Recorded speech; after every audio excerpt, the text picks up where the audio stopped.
আসসালামু আলাইকুম। দর্শক, দুনিয়াতে আজীবন কারো বাদশাহী থাকে না। একদিন না একদিন সেই বাদশাহী চলে যাবেই যাবে। ইসরায়েল আমেরিকার দুনিয়া জোড়া বাদশাহী এখন কিন্তু আর নাই। দেখুন, ইরান এখন বাদশাহ হয়ে যাচ্ছে আস্তে আস্তে। আর ইসরায়েল এবং আমেরিকার বাদশাহী এখন শেষ হয়ে গেছে।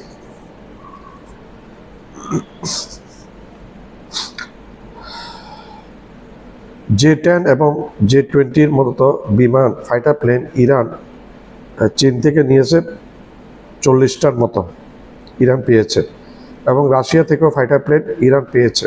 রাশিয়া দিয়েছে ইরানকে ফাইটার প্লেন। ইরান বলছে সে 5th জেনারেশন ফাইটার প্লেন নিজেরাই বানাবে। দেখুন কোথায় টেকনোলজি চলে গেলে এই ধরনের কথাবার্তা বলতে পারে। ইরান এখন টেকনোলজি যে ইরানকে অনেক আন্ডার এস্টিমেট করেছিল ইসরায়েল এখন হারে হারে টের পাচ্ছে।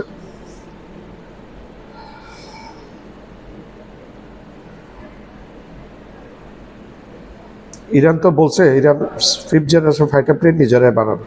প্যালেস্টাইন এবং গাজা স্বাধীন হবে ইনশাল্লাহ। ইসরায়েল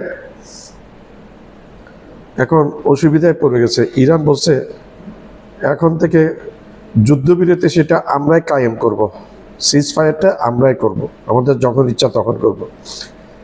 সময় যা করাচ্ছে ইসরায়েলের ধ্বংস ততই প্রকট হচ্ছে। ইরান তেল আবিবের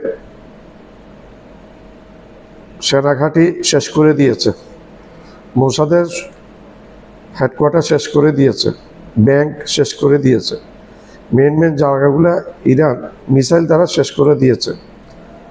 মাইক্রোসফট সেন্টার এবং আরও বড় বড় ইরানের ব্যবসা বাণিজ্যিক কেন্দ্র ইরান শেষ করে দিয়েছে তেল আবিবের। ইসরায়েল যদি ধ্বংসের কাছাকাছি না আসে তবে আমেরিকা সিজ ফায়ার করতো না। ইসরায়েল অবশ্যই ধ্বংসের কাছাকাছি চলেছে ইরানের মারে, যার কারণে আমেরিকা বাধ্য হয়েছে সিজ ফায়ার করাতে। ইসরায়েলের বরবাদির ছবি এখন কিন্তু সামনে চলে এসেছে প্রকটভাবে, যা লুকিয়ে রেখেছিল। 40টি ফাইটার প্লেন চীন থেকে নিয়েছে ইরান, এবং আকাশ প্রতিরক্ষাও চীন থেকে নিয়েছে। রাশিয়া থেকেও ফাইটার প্লেন নিয়েছে, এর আগে আমি উল্লেখ করেছি। এখন দেখা যাবে যে আমেরিকার অস্ত্র যে একটা দুনিয়াব্যাপী একটা ব্যবসা ছিল, সেই ব্যবসায় ক্রমান্বয়ে চীন নিয়ে নিচ্ছে আমেরিকা থেকে দুনিয়া জুড়ে অস্ত্র ব্যবসা। শোনা যাচ্ছে মিশরও চীন থেকে বিভিন্ন ধরনের অস্ত্র, আকাশ প্রতিরক্ষা ব্যবস্থা এগুলো নিবে। ইরান এক শক্তিশালী জাতি হিসেবে আত্মপ্রকাশ করে ফেলেছে অলরেডি। চীনা ফাইটার দিয়ে ইরান আমেরিকার B-2 বোম্বার ধ্বংস করে দিয়েছিল। আমরা দেখেছি ছবিতে, একটা 6টা এসেছিল, 5টা ফেরত গেছে, একটা করে লাপাত্তা। সেটা আমরা পরে ছবি দেখেছি ইরানের মাটিতে। ইরান আন্তর্জাতিক নিউক্লিয়ার কমিশনকে বুড়ো আঙুল দেখিয়েছে, তাদের কোনো কথা এখন শুনবে না। জাতিসংঘ হচ্ছে আমেরিকা এবং ইউরোপের কথায় চলে জাতিসংঘ, তাদের তল্পি বাহক।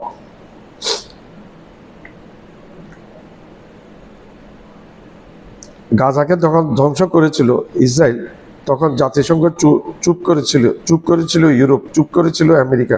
তখন তাদের কোনো কান্নাকাটি শোনা যায় না। মুসলমানদেরকে যখন হত্যা করে ইসরায়েলিরা, জাতিসংঘ দেশে দেশে আমেরিকা এখন গোয়েন্দা হিসেবে কাজ করে। ইয়েমেনের হুতি ইসরায়েলে হাইপারসনিক মিসাইল অ্যাটাক করেছে। হুতিরা হাইপারসনিক মিসাইল দিয়ে ইসরায়েলে আক্রমণ শুরু করেছে। ইরান বলছে বর্তমানে গাজা এবং ফিলিস্তিন স্বাধীন না হওয়া পর্যন্ত এই যুদ্ধ থামবে না। ভারতের গদি মিডিয়া কিন্তু চুপচাপ, নির্বিকার, কোনো আওয়াজ নাই। মুসলমান হত্যা যখন করে তখন তাদের আওয়াজ বন্ধ হয়ে যায়, বোবা হয়ে যায়।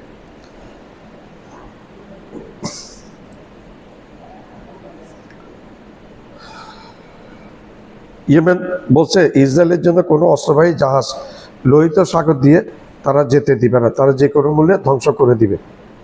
আমার চ্যানেলটা লাইক করবেন, সাবস্ক্রাইব করবেন, শেয়ার করবেন, বেল আইকনটা প্রেস করবেন। সাবস্ক্রাইব করতে ভুলবেন না।